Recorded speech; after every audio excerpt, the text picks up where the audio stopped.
Hello. আজকের বিষয়টি হচ্ছে যে অ্যাডমিশন স্টুডেন্টের জন্য।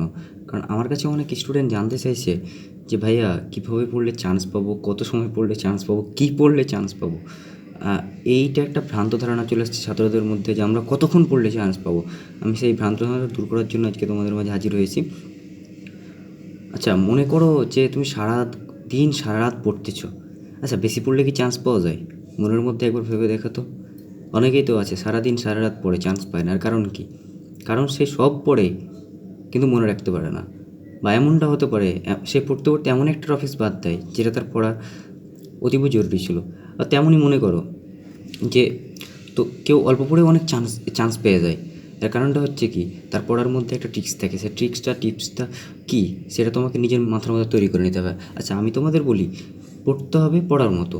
এখন সেটা বেশি হোক অল্প হোক সেটা বিষয় না। বিষয়টা হচ্ছে যে তুমি সময় মতো পড়বা, রেগুলারিটি মেনটেন করে পড়বা, এবং মেন থিং হচ্ছে যে তুমি যেইটুকু পড়বা বুঝে পড়বা।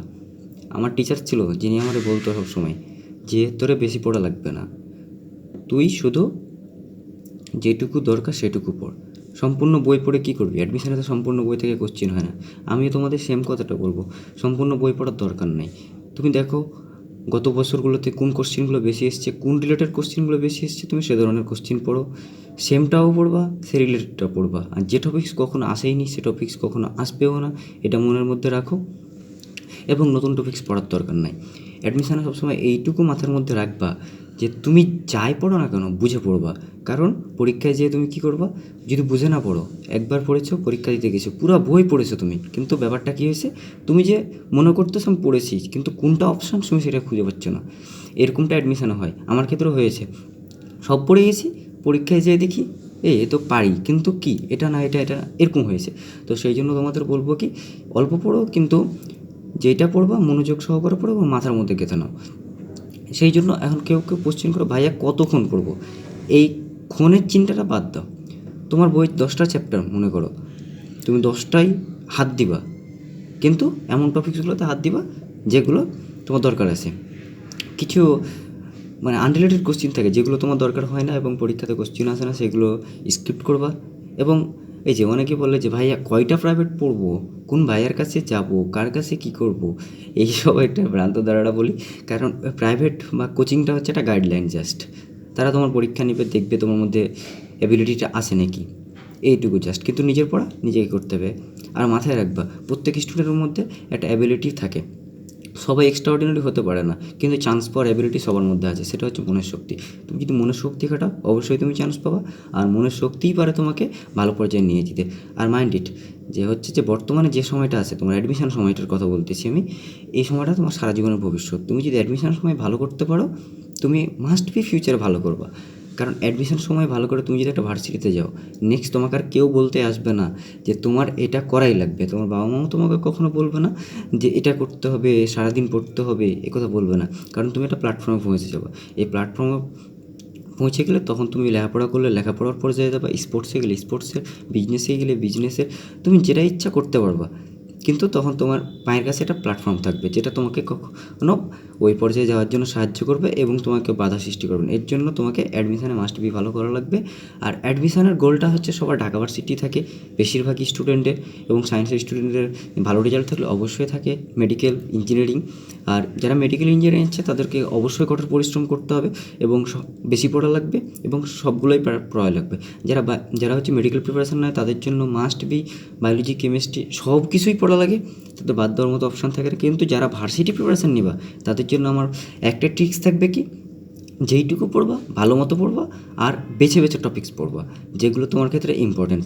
আর টপিক্স বাছার ক্ষেত্রেও তোমার লক্ষ্য রাখতে হবে কোন বছরে প্রতি বছরে কোন টপিক্সগুলো থেকে বেশি বেশি কোশ্চেন আসে।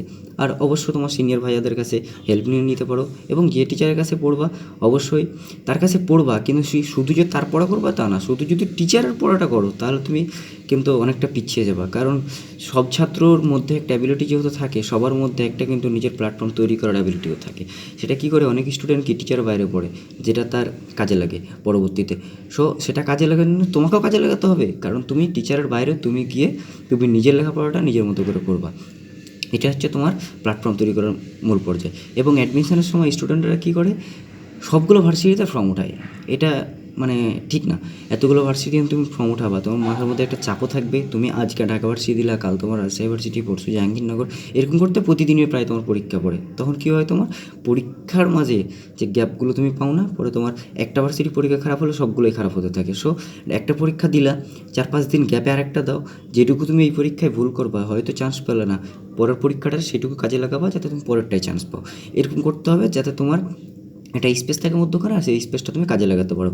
এভাবে যদি তুমি পড়ালেখা করো অবশ্যই ভালো হবে। আর জার্নি কিন্তু অনেক ফ্যাট করে অ্যাডমিশন টাইমে।